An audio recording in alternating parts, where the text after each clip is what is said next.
नमस्कार प्रिय विद्यार्थियों। आज के वीडियो के माध्यम से हम लोग चर्चा करेंगे समाजशास्त्र बीए 5th सेमेस्टर पेपर 2 इकाई 1 अध्याय संख्या 3 के बारे में। और ये लास्ट अध्याय होगा इकाई संख्या 1 का। इसके बाद में इकाई संख्या 2 का चैप्टर संख्या 1 आएगी। ठीक है, इससे पहले आप लोगों ने 2 क्लास देख ली होगी। सामाजिक विज्ञान की जो अनुसंधान पद्धतियां हैं, ठीक है, रिसर्च मेथोडोलॉजी इन सोशल साइंसेस, यानी पेपर 2 का नाम है समाजशास्त्र के। जब आप बीए 5th सेमेस्टर में होते हैं तो एक सब्जेक्ट के 2 पेपर पढ़ने पड़ते हैं। 2 क्लास इससे पहले ऑलरेडी आप देख चुके हैं, ये तीसरी क्लास है। तो पहले की क्लास में आपने क्या देखा था? सामाजिक अनुसंधान का अर्थ, परिभाषा, विशेषता, संकल्पना, स्वरूप और उसकी विशेषता, महत्व, प्रकृति, विषय क्षेत्र, सब कुछ मैंने आपको उसमें बताया था। सेकंड चैप्टर में आपने क्या समझा? सेकंड चैप्टर में आप लोगों ने देखा सामाजिक अनुसंधान का जो चरण होता है, सामाजिक अनुसंधान किन चरणों से होकर गुजरता है, किन कौन सी प्रक्रियाएं होती हैं, उनको आपने देखा। फिर इसके बाद में तीसरा चरण जो आता है, तीसरा चैप्टर जो है, उसमें आपको क्या पढ़ना है?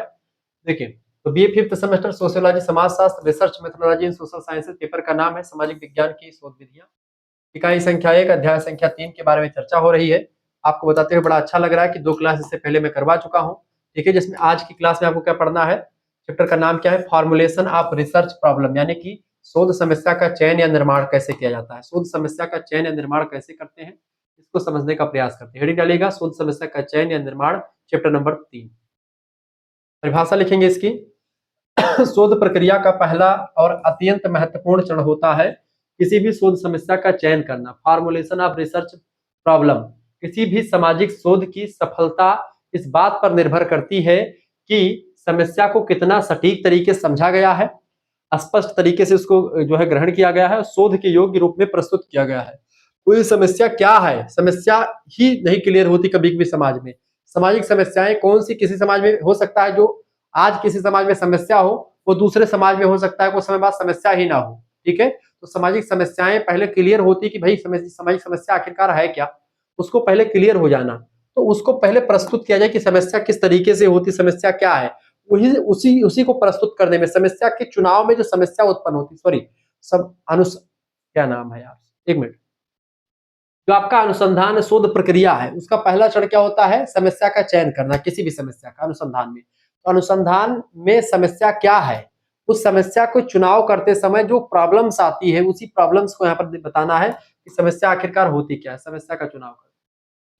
परिभाषा समझे शुक्ला एडी पॉइंट के अनुसार, जब कोई शोधकर्ता किसी सामाजिक विषय, स्थिति या प्रश्न को वैज्ञानिक विधि से अध्ययन करता है या अध्ययन करते हेतु उसको चुनता है, चयन करता है। कोई भी शोध का हमने टॉपिक चयन किया, चूज किया कोई भी टॉपिक पर कि हमको इस पर रिसर्च करना है।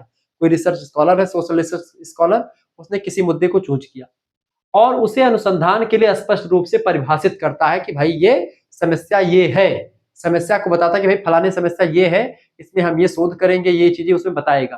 तो यही प्रक्रिया शोध समस्या का निर्माण कहलाती है। शोध समस्या का निर्माण मतलब क्या होता है कि शोध जो समस्या है, यानी कि किस समस्या पर हम शोध करें, शोध का विषय क्या है, शोध का विषय किसे कहते हैं, शोध समस्या क्या कहलाती है, उसी को स्पष्ट करना। पहले स्पष्ट करती कि भाई शोध समस्या है क्या, किन मुद्दों पर हम काम करने वाले हैं, वही होती शोध समस्या का चयन। ठीक है, शोध समस्या का चयन क्यों आवश्यक होता है, इसको जानिए। शोध समस्या का चयन इसलिए आवश्यक होता है बाबू, क्योंकि पहली बात, हेडिंग डालिएगा शोध समस्या का चयन क्यों आवश्यक है, लिखिएगा। शोध को एक निश्चित दिशा प्रदान करता है, यानी एक एक एक दिशा देता है, एक डायमेंशन प्रदान करता है। शोध की समस्या जो होती है, शोध को एक दिशा निर्धारित करती है कि भाई आपको शोध ऐसे ऐसे करना है। दूसरी बात है, अध्ययन के उद्देश्य को स्पष्ट करता है, यानी कि जो हम अध्ययन कर रहे हैं या जो हम रिसर्च कर रहे हैं उसका उद्देश्य क्या है, ये उद्देश्य भी शोध की समस्या के क्लियर हो जाने से क्लियर होता है। इसके साथ ही साथ सूचनाओं के संग्रहण, विश्लेषण और निष्कर्ष निकालने में मदद करता है। ठीक है, क्या करता है बेटा, शोध समस्या का चयन जो होता है इसलिए आवश्यक है क्योंकि ये किसी भी सूचना को संग्रहित करता है, विश्लेषित करता है और निष्कर्ष निकालने में मदद करता है। शोध की समस्या अगर सही तरीके से आपने चुनी है, ठीक है, तो फिर आप उसमें आगे तक बढ़ सकते हैं। इसके साथ ही साथ इसमें अनावश्यक विषयों से बचाता है, यानी कभी कभी क्या होता है, शोध आपका कभी कभी बड़ा लंबा शोध अगर हो जाए, कोई आपने चुनाव कर लिया, ऐसे समस्या का, ऐसे विषय का चुनाव कर लिया जो कि बहुत लंबा है, जटिल है, तो उसमें आप भटक जाएंगे। ये आपको अनावश्यक विषयों से बचाता है। अगर आपने शोध की समस्या चूज कर ली, भाई समस्या है क्या, उसका केंद्रित कर लिया, उसको पॉइंटेड कर लिया कि भाई हमको इसी पर काम करना, तो इससे क्या होगा, आप ट्रैक पर चलेंगे, सीधे ट्रैक पर। इसके साथ साथ समय और संसाधन की बचत भी होती है इससे। अगर आपका जो है अनावश्यक विषय भी उसमें शामिल हो गए तो आपका बड़ा समय लग जाएगा उसमें रिसर्च करने में, और संसाधन भी आपके बहुत खपत हो जाएंगे और रिसर्च का कोई मतलब भी नहीं निकलेगा। यानी सटीक, स्पष्ट, सरल और शुद्ध और एक सीमित शोध का विषय हमको चुनाव करना चाहिए। ठीक है, ये शोध समस्या का चयन क्या आवश्यक है, इसके लिए चीजें आप लिख सकते हैं। अगला पॉइंट एक सफल शोध समस्या के गुण क्या क्या होते हैं, क्या क्वालिटी होती है एक शोध समस्या की। पहली क्वालिटी लिखिएगा, स्पष्ट और सुस्पष्ट होनी चाहिए। यानी कि शोध समस्या क्या है, एकदम से स्पष्ट हो और एकदम ठीक ठाक तरीके से स्पष्ट हो। दूसरी बात, दोहराव से मुक्त होनी चाहिए। यानी कि उस समस्या जो आपने चूज की है उसमें दोहराव ना हो, समस्या एक ही बार उसका चुनाव किया गया हो, या किसी ने उस पर रिसर्च किया है फिर आपने उसी पर रिसर्च वही चीजें कर दी, तो वो चीज नहीं होनी चाहिए। एक मौलिक चीजें होनी चाहिए। इसके साथ साथ पूर्ववर्ती अध्ययनों से संबंधित हो सकती है, लेकिन नई दृष्टि होनी चाहिए। ऐसा नहीं कि आपने किसी ने रिसर्च किया है उसी को कॉपी करके आपने लिख दिया, ऐसा नहीं होना चाहिए। आपको जो भी रिसर्च करना है, आप जरूरी है कि भाई उस पर रिसर्च हो चुका है, मान लेते हैं रिसर्च हो चुका कोई बात नहीं है, लेकिन रिसर्च होने के बाद बाबू वो रिसर्च जो है हुआ है उसमें क्या कमियां रह गई हैं, या उस रिसर्च को एक नई दिशा देने का काम हमारा रिसर्च करता हो, ऐसे विषय को चूज करना चाहिए। इसके अलावा तर्क संगत और व्यवहारिक होना चाहिए। यानी कि जब भी सामाजिक शोध समस्या के चयन की बात होती है तो उसमें हम तर्क संगतता के साथ साथ व्यवहारिकता भी देखते हैं, क्योंकि समाज जो होता है सामाजिक और व्यवहारिक, तर्क संगत और व्यवहारिक, वैज्ञानिक और व्यवहारिक दोनों प्रकार का विषय है। ऐसे में हमको दोनों पहलुओं पर ध्यान देना होता है। इसके साथ ही साथ शोध के लिए उत्तरदायी और उत्तर प्राप्त करने की योग्य होनी चाहिए। यानी शोध के लिए समस्या उत्तरदायी हो, ठीक है, यानी कि वो समस्या बता सके कि हमारा शोध क्यों हो रहा है, तो समस्या चिल्ला चिल्ला करके बताए कि हम पर शोध होना चाहिए, ऐसे समस्या का चयन करें। ठीक है, ऐसे विषय का चयन करना चाहिए। उत्तर प्राप्त करने की, यानी उस समस्या को आपने चूज कर लिया, पता चले कि उस समस्या का उत्तर ही नहीं मिल रहा है, तो ऐसी भी समस्या चूज नहीं करनी चाहिए जिसका निष्कर्ष या उत्तर ही ना मिले। ऐसी समस्या का चूज करें जो कि एक प्रकार से उत्तरदायी हो, ठीक है, और उत्तर प्राप्त करने की योग्य हो। तो एक सफल शोध समस्या का ये क्वालिटीज होती हैं। आगे देखिएगा, शोध समस्या की चयन की प्रक्रिया समझते हैं। तो समस्या कैसे चुनी जाती है, इसकी क्या प्रक्रिया है, क्या प्रोसेस है, जानते हैं। सबसे पहला प्रोसेस है रुचि और ज्ञान का क्षेत्र चुनना। यानी कि आप रिसर्च स्कॉलर हैं तो आप अगर किसी भी शोध समस्या का चयन कर रहे हैं तो आपका मूड क्या है ये नहीं मैटर नहीं करता, आपका इंटरेस्ट किसमें है, आप किसमें ज्यादा एक प्रकार से सहज महसूस करते हैं अपने आप को, उस मुद्दे का चुनाव करें। शोधकर्ता को ऐसे विषय का चयन करना चाहिए जिसमें उसकी रुचि होती है, यानी इंटरेस्ट हो, और कुछ मौलिक विचार भी अपने उसमें हो, ताकि जो है वो समाज को बता सके, जनता को बता सके, ठीक है, ताकि वो एक नए तरीके से सामने आए। अब किसी मुद्दे पर रिसर्च बार बार हुआ है, उसी पर आप भी रिसर्च करें तो कोई मतलब नहीं है उसमें। जब कोई नई धारणा आप नहीं दे पा रहे तो रिसर्च करने का कोई मतलब नहीं है। रिसर्च तभी सटीक होता है जब उसमें आपकी कुछ मौलिकता होती है, इसीलिए रिसर्च स्कॉलर में मौलिकता का होना बहुत जरूरी है। दूसरा क्या होता है, पूर्ववर्ती साहित्य का अध्ययन करना हमको बहुत जरूरी होता है। विषय से संबंधित पुस्तकों को, जिस विषय का हम चुनाव करने वाले हैं उसकी पुस्तक तमाम सारी, उस पुस्तकों को, उसके शोध पत्रों को, उसके रिपोर्ट वगैरह जो प्रतिवेदन वगैरह लिखे गए उनका अध्ययन सबसे पहले हमको कर लेना चाहिए, तब हम एक अच्छा विषय का चुनाव कर पाएंगे। तीसरी बात है सामाजिक आवश्यकता का मूल्यांकन करना। ये एक प्रक्रिया, सामाजिक आवश्यकता का मूल्यांकन करेंगे तब भी आप एक अच्छा शोध विषय चुन पाएंगे।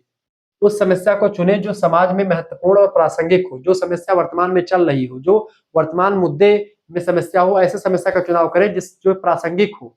ठीक है, वैसे मुझे वीडियो बनाना है तो मुझे वीडियो किस मुद्दे पर बनाना है, मान लेते हैं अभी मैं कुछ दूसरे टाइप की वीडियो बनाता तो मैं किस मुद्दे पर वीडियो बनाता, जैसे एग्जाम जब आता है तो हम मॉडल पेपर रिवीजन क्लास बनाते हैं, तो वो मुद्दा उसमें जरूरी है तो उस पर वीडियो फिर चलती है खूब। अगर उस समय मैं चैप्टर पढ़ाने लगूँ तो वो नहीं चलेगा, ठीक है।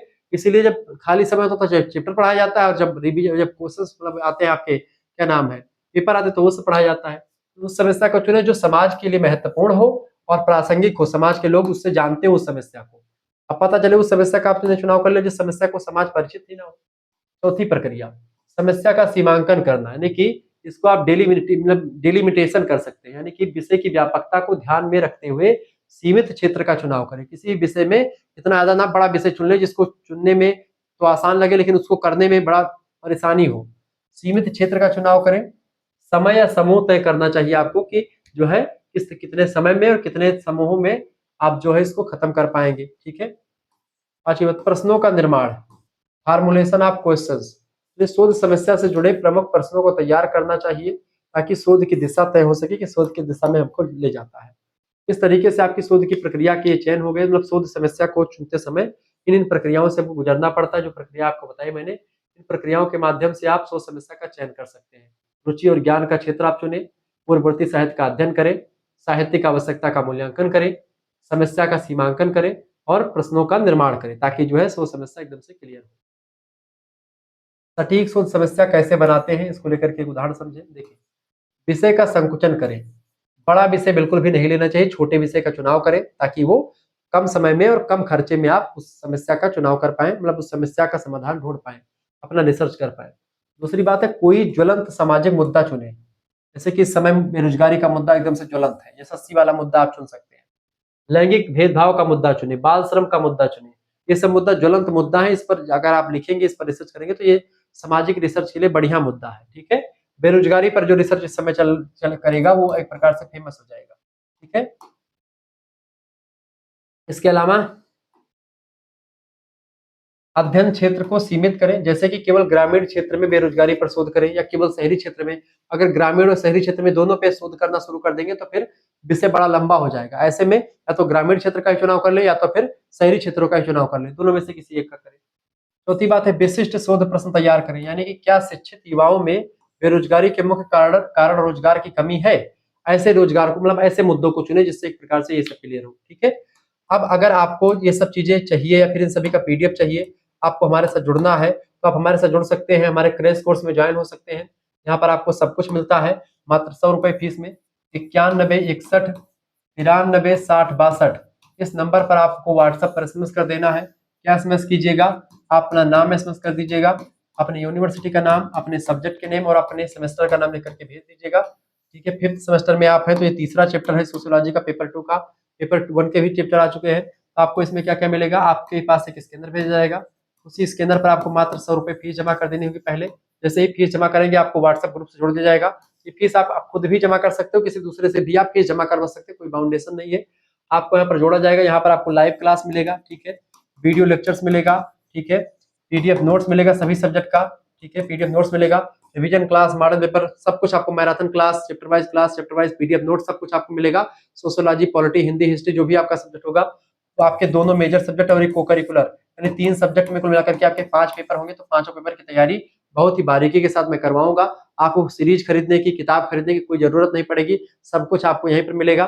Shukla HD point YouTube channel को आप सब्सक्राइब कर लीजिए, चैनल को, वीडियो को शेयर कर दीजिए, सब कुछ आपको मिलेगा। क्लासेस आपकी चलती रहेगी, मात्र 100 रुपए फीस में आपको सब कुछ मिलेगा, ये बात आप ध्यान रखिएगा। चलिए आगे बढ़कर भी चीजों को जानने का प्रयास करते हैं। तो सभी बच्चों को जुड़ना चाहिए, तुरंत जुड़ जाइए, देर मत कीजिए। ठीक है, उदाहरण के द्वारा समझें इसको। देखिए, एक उदाहरण के माध्यम से शोध की समस्या के बारे में समझने का प्रयास करते हैं, शोध समस्या का चुनाव कैसे करते हैं। ग्रामीण क्षेत्र में बाल श्रम की समस्या, मान लेते हैं ग्रामीण क्षेत्रों में जो बाल श्रम की समस्या है, इसको मैंने चूज किया। ठीक है, अब हम क्या करेंगे, शोध समस्या का चयन इस तरह किया जाता है, किस तरह से। पहली बात, विषय क्या है हमारा, देखिए शोध समस्या क्या है, चलिए पहली बात हम विषय लिखेंगे। विषय क्या है, बाल श्रम। क्षेत्र क्या है हमारा, उत्तर प्रदेश के, मान लेते हैं हम गोंडा जिले के बारे में मैं शोध कर रहा हूं। उत्तर प्रदेश के गोंडा जिले का ग्रामीण भाग हम क्षेत्र चूज कर लेंगे। ग्रामीण क्षेत्र में, गोंडा जिले के ग्रामीण भागों में, तो गोंडा में बहुत ज्यादा ग्रामीण क्षेत्र है, इलाका है। ठीक है, तो उस ग्रामीण क्षेत्र में हम देखेंगे कि आखिरकार बाल श्रम किस तरीके से हो रहा है, या बाल श्रम क्या है, या बाल श्रम के बारे में पूरी जानकारी। दृष्टिकोण क्या रहेगा हमारा, सामाजिक और आर्थिक कारणों का अध्ययन हम करेंगे। सामाजिक कारण क्या रहे और आर्थिक कारण क्या रहे, सामाजिक, जबकि बाल श्रम के सामाजिक कारण और आर्थिक कारण दोनों का विश्लेषण करेंगे। इसका उद्देश्य हम भी पहले से क्लियर कर लेंगे, यानी यह जानना कि किन पारिवारिक और सामाजिक परिस्थितियों में बच्चे मजदूरी करने को बाध्य होते हैं, यानी ऐसे कौन से पारिवारिक और सामाजिक कारण होते हैं या सिचुएशंस होती हैं, परिस्थितियां होती हैं जो बच्चों को बाल श्रम करने पर मजबूर कर देती हैं। 14 साल से ऊपर के बच्चों को, 18 साल से नीचे के बच्चों को किस तरीके से लोग कामों में ढकेल देते हैं, ऐसी कौन सी सिचुएशन आती है, उस सिचुएशन का अध्ययन हम करते हैं। ठीक है, तो ये उद्देश्य, यानी इस तरीके से सोच समस्या का चयन करेंगे। क्या क्या, पहले विषय क्या है, बाल श्रम है। क्षेत्र क्या है, उत्तर प्रदेश गोंडा जिले का ग्रामीण भाग। दृष्टिकोण क्या रहेगा, सामाजिक और आर्थिक कारणों का अध्ययन करेंगे। उद्देश्य क्या है कि भाई पारिवारिक और सामाजिक परिस्थितियां कैसी होती हैं, ऐसी ऐसी कैसी परिस्थितियां हो जाती है जिससे बच्चे मजदूरी करने पर बाध्य हो जाते हैं, ठीक है, मजबूर हो जाते हैं। ये चीजें आपका सोच समस्या का चयन इस तरीके से आप कर सकते हैं। क्षेत्र, विषय, दृष्टिकोण, उद्देश्य, सब कुछ आप क्लियर कर ले पहले। फिर इसके बाद में क्या करेंगे, हम आगे बढ़ते हैं, शोध प्रश्न तैयार करेंगे। इन प्रश्नों का जवाब हमको ढूंढना है, रिसर्च क्वेश्चंस। जैसे पहला क्वेश्चन हमने तैयार किया आपके लिए कि क्या गरीबी ही बाल श्रम का मुख्य कारण है, यानी कि बच्चे क्या गरीबी की वजह से, पहला सिचुएशन हमने तैयार क्या किया कि क्या बच्चे गरीब, मतलब पारिवारिक कारण क्या है कि बच्चे मतलब गरीब है माता पिता उनके, इस वजह से बच्चे मतलब की जो है बाल श्रम करने पर बाध्य है, मजबूर है। ठीक है। दूसरा हमारा प्रश्न ये तैयार होगा कि क्या सरकारी योजनाओं का ग्रामीण क्षेत्रों में कोई प्रभाव नहीं पड़ता है ताकि लोग गरीब हैं। बाल श्रम इसलिए करने पर मजबूर है क्योंकि ग्रामीण क्षेत्रों में सरकार का जो नियम कायदा है, सरकार की योजनाएं जो है वो ग्रामीण इलाकों तक नहीं पहुंच पाती हैं। इस प्रश्न का उत्तर ढूंढेंगे। तीसरा हम क्या करेंगे, बाल श्रमिकों की शिक्षा की स्थिति देखेंगे कि उनकी शिक्षा की स्थिति क्या है, क्या शिक्षित व्यक्ति बाल श्रम कर रहा है या अशिक्षित बच्चे बाल श्रम कर रहे हैं, और अगर वो शिक्षित नहीं है तो क्यों शिक्षित नहीं है, सभी प्रश्नों का हम जवाब ढूंढेंगे। ये शोध के हमने प्रश्न तैयार कर लिए 3। ठीक है। ऐसे ही हम आगे चल करके चीजों को करते रहते हैं। ठीक है। जैसे कि शोध समस्या का चयन में आने वाली कठिनाइयां। देखिए, पहली बात तो विषय की अधिक अधिक व्यापकता, यानी कठिनाई क्या होती है, कभी कभी हम ऐसे विषय को चुन लेते हैं जो कि विषय बहुत गंभीर और बहुत बड़े हो जाते हैं, तो वो विषय हमको नहीं चुनने चाहिए जो बहुत ही व्यापक हो। दूसरी बात तो ये कठिनाई उत्पन्न कर सकते हैं शोध में। दूसरी बात, पर्याप्त साहित्य का अभाव, कभी कभी हम ऐसे विषयों को चूज कर लेते हैं जिन पर अभी तक कोई रिसर्च ही नहीं किया गया है, ना ही उस पर कोई साहित्य में, किसी भी ग्रंथ में साहित्य में उसके बारे में लिखा गया है। तो हम ऐसे प्रश्नों को या ऐसे जो है चीजों को, ऐसे मुद्दों से बचे जिसपे कम शोध हुआ हो, यानी कि ऐसे मुद्दों पर शोध करें जो कि एक प्रकार जिसमें साहित्य हो, जिसमें कुछ लिखी पढ़ी बातें हो, नहीं तो आपको कहीं पर डाटा ही नहीं मिलेगी, जानकारी नहीं मिलेगी, तो आप क्या करेंगे। तीसरी समस्या आती है व्यक्तिगत पूर्वाग्रह। कभी कभी क्या होता है कि हम अपने विचारों को किसी मुद्दे पर थोप देते हैं कि ऐसा हुआ होगा, तो हमको अपने मुद्दों से बचना है, अपने पूर्वाग्रहों से बचना है। हमारी धारणा क्या है वो हम अलग रख दें, खूंटी पर टांग दें पहले उसको, उसके बाद में फिर हम घुसे रिसर्च करते समय, तो हमारे दिमाग में बस क्या हो, जो मुद्दा हो उसका एकदम सटीक विश्लेषण हो। ठीक है। चौथी समस्या आती है उचित संसाधनों की कमी। कभी कभी क्या होता है, रिसर्च स्कॉलर के पास ऐसे संसाधन नहीं होते कि वो उचित रिसर्च या अच्छा रिसर्च कर पाए, ये भी एक समस्या उत्पन्न करती है। और पांचवी समस्या होती है समस्या की अस्पष्टता। कभी कभी समस्या ही अस्पष्ट हो जाती है। समस्या जब हम स्पष्ट नहीं कर पाते, जो जो जो विषय हमने चूज किया है उस विषय की समस्या क्या है, वो क्या, वो विषय जो हमने चूज किया वो समस्या है वास्तव में या समस्या नहीं है, ये भी एक प्रकार से कभी कभी अस्पष्ट होता, तो फिर दिक्कत आती है, आता है। तो इस तरीके से आपने इन चीजों को पढ़ लिया। निष्कर्षतया हम कह सकते हैं कि शोध समस्या का चयन किसी भी अनुसंधान कार्य की नींव होता है। यदि यह चरण सशक्त और वैज्ञानिक ढंग से पूरा किया जाए तो शोध की दिशा और परिणाम दोनों ही इफेक्टिव होंगे, परिणाम मतलब की प्रभावी होंगे। शोधकर्ता को गंभीरता, स्पष्टता और सामाजिक उपयोगिता के आधार पर, यानी जो भी विषय चुने वो स्पष्ट हो, गंभीर विषय हो और समाज के लिए उपयोगी विषय हो, ऐसे विषयों को चूज करें। इसके आधार पर शोध समस्या का निर्माण करना चाहिए या चयन करना चाहिए। ठीक है। इस तरीके से हमने पूरा आपको शोध समस्या का जो है बताया कि शोध समस्या का निर्माण कैसे किया जाता है। अब इससे रिलेटेड हम जो है 10 महत्वपूर्ण प्रश्नों को समझ लेते हैं।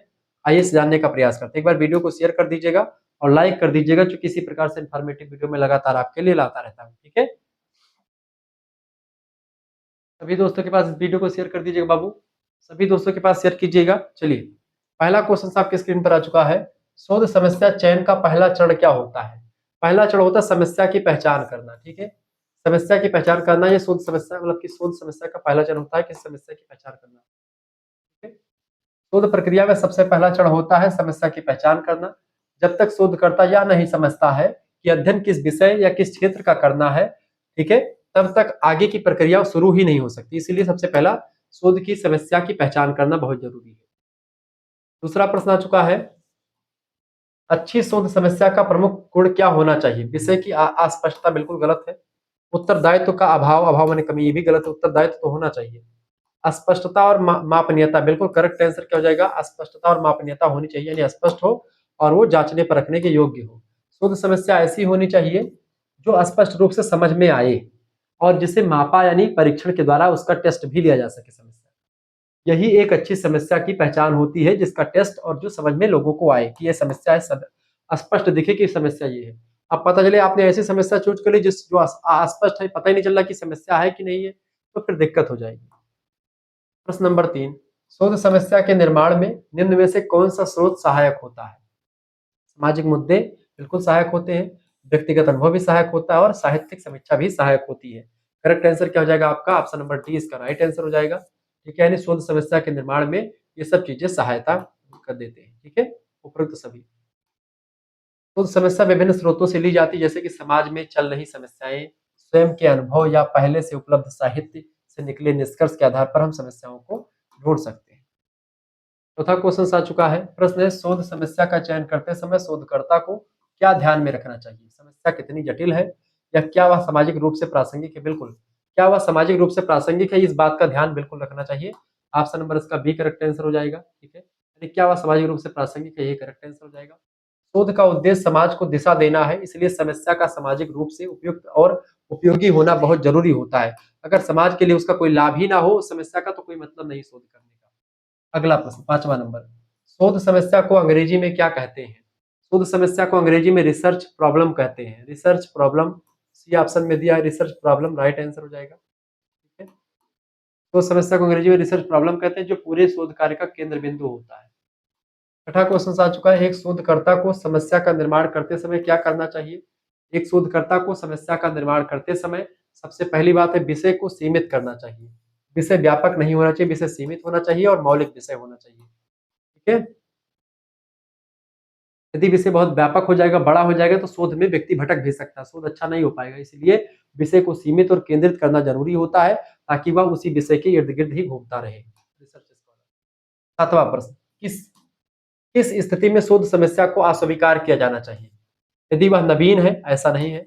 यदि वह पहले से ही हल हो चुकी है, तो उसमें फिर इसको जो है नेग्लेक्ट कर देना चाहिए, इस समस्या को अस्वीकार कर दे। अगर पहले से उस समस्या का समाधान हो चुका है, तो फिर उसमें कोई रिसर्च करने की जरूरत नहीं है। ठीक है, अगर उसमें कुछ कमियां हैं, गंभीर कमियां हैं, तो आप उसको कर सकते हैं। शोध उसी समस्या पर किया जाना चाहिए जो अभी तक हल नहीं हुई है या जिस पर और गहराई से अध्ययन की आवश्यकता हो। ऐसे विषयों पर शोध करें, ऐसी समस्या का चुनाव करें जिस पर भी जरूरत है, और बिना जरूरत की चीजों को ना करें। आठवां प्रश्न, समस्या निर्माण में समीक्षा लेखन का क्या उद्देश्य होता है? तो समस्या निर्माण में समीक्षा लेखन का उद्देश्य होता है विद्वानों के सुझावों का अध्ययन करना। विद्वानों के सुझावों का अध्ययन करना जरूरी होता है। डी ऑप्शन इसका राइट आंसर होता है। समीक्षा लेखन में शोधकर्ता यह जान सकता है कि अब तक किसने क्या शोध किया है और भविष्य में किस दिशा में शोध बढ़ाया जा सकता है, बढ़ाया जा सकता है। ठीक है, इस चीज को देखता है। 9वां नंबर क्वेश्चन आ चुका है, कौन सा कथन गलत है इनमें से? देखिए, शोध समस्या वस्तुनिष्ठ होती है, होनी चाहिए, बिल्कुल सही है। शोध समस्या केवल लेखक की राय पर आधारित होनी चाहिए, बिल्कुल गलत बात है ये। शोध समस्या समाज के लिए उपयोगी होनी चाहिए, बिल्कुल सही बात है। शोध समस्या को परीक्षण योग्य होना चाहिए, बिल्कुल सही बात है। यानी कि ये बी वाला ऑप्शन ही गलत है, बाकी सारे ऑप्शन सही है। शोध समस्या को केवल व्यक्तिगत राय पर नहीं, बल्कि तथ्यों, आंकड़ों और सामाजिक प्रासंगिकता पर आधारित होना चाहिए। ठीक है, व्यक्तिगत राय की इसमें कोई इंपॉर्टेंस नहीं होती। 10वां क्वेश्चन और लास्ट प्रश्न इस वीडियो का, निम्न में से किसका उपयोग शोध समस्या की पहचान में नहीं होता है? साक्षात्कार का होता है, सर्वेक्षण का होता है, कल्पना और अफवाहों का नहीं होता है, केस स्टडी का भी होता है। करेक्ट आंसर क्या हो जाएगा? कल्पना और अफवाहें। शोध एक वैज्ञानिक और प्रमाणिक प्रक्रिया है, इसलिए इसमें कल्पना और अफवाहों का कोई स्थान नहीं होता। केवल इसमें तथ्यात्मक यानी फैक्चुअल और विश्लेषणात्मक यानी कि एक प्रकार से बोले तो जो एनालिटिक किया जा सके, एनालिसिस किया जा सके, ऐसे मुद्दों की जरूरत होती है। स्वीकार्य होते हैं तथ्यात्मक और विश्लेषणात्मक आधार ही। ठीक है, इस तरीके से आप लोगों ने आपने बहुत सारी चीजों को पढ़ लिया, विस्तार से आपने देखा चैप्टर नंबर 3 को। मिलते हैं फिर नेक्स्ट वीडियो में, तब तक के लिए जो है जय हिंद, जय भारत। आप सभी का बहुत बहुत धन्यवाद हमारे से जुड़ने के लिए। इसी प्रकार से अपना प्यार हमेशा बना रखेंगे। बहुत बहुत धन्यवाद। वीडियो को लाइक कर दीजिए, चैनल पर नए हैं तो सब्सक्राइब कर दीजिएगा। इसी प्रकार से इन्फॉर्मेटिव वीडियो में लगातार आपके लिए लाता रहता हूँ। ठीक है, चलिए वीडियो को शेयर कर दीजिएगा और लाइक कर दीजिएगा। आपने समझ लिया शोध के बारे में पूरा विस्तार से हमने आपको बता दिया। ठीक है, तो ये आपका हो गया 3 चैप्टर। अब जो अगला चैप्टर आपका आएगा उसमें मैंने आपको बताना भूल गया हूँ, उसमें आपको हम क्या चर्चा करेंगे, उसमें हम आपको बताने का प्रयास करेंगे। हाँ, एक मिनट, सिलेबस मेरे हाथ में है, इसमें हम लोग चर्चा करेंगे।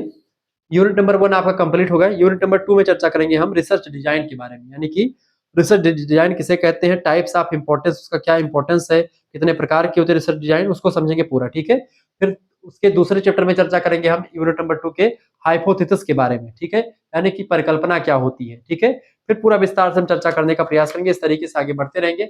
और मॉडल पेपर, इसके बाद में मॉडल पेपर रिवीजन क्लास भी मैं दे दूंगा, मॉडल पेपर एक बना दूंगा, ताकि ये भी पता चले कि क्वेश्चंस कैसे आते हैं और उसके उत्तर कैसे लिखने होते हैं, लिखने वाले। ठीक है, ऑब्जेक्टिव तो मैं साथ ही साथ में करवा ही रहा हूँ। ठीक है, धन्यवाद, बहुत बहुत धन्यवाद आप सभी का।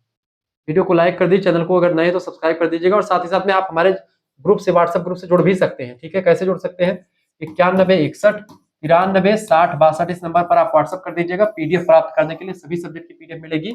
इस नंबर पर अपना नाम, अपने यूनिवर्सिटी का नाम, अपने सब्जेक्ट के नेम और आप अपने किस सेमेस्टर में, अपने सेमेस्टर के 5वें सेमेस्टर का नाम लिख करके भेज दीजिएगा। आपके पास एक स्कैनर भेजेंगे हम, उसी पर आपको 100 रुपए फीस जमा कर देनी है। उसके बाद में आपको पूरा प्रोसेस वहां पर बता दिया जाएगा। सब कुछ आपको मिलेगा, live class, video lecture, PDF notes, revision class, महामाराथन class, chapter wise class, notes, PDF. सबसे इंपॉर्टेंट है कि आपको वहां पर पीडीएफ मिलेगा। पीडीएफ जो होता है, जो आपको यहाँ पर लिखा हुआ है पीडीएफ है, पीछे चल रहा है, ये सारा पीडीएफ मिल जाएगा। यूनिट नंबर 1 का पूरा पीडीएफ जो होगा, तीनों क्लास हो गई है तो उसके बाद में आपको पीडीएफ पूरा मिल जाएगा ग्रुप में, ठीक है, जिसको आप आसानी से पढ़ सकते हैं। बिना वीडियोस देखे भी आप जानकारी ग्रहण कर सकते हैं। धन्यवाद, मिलते हैं नेक्स्ट। बहुत बहुत धन्यवाद आप सभी का। वीडियो को शेयर कर दीजिएगा, चैनल को सब्सक्राइब कर दीजिएगा और लाइक जरूर कर दीजिएगा। धन्यवाद।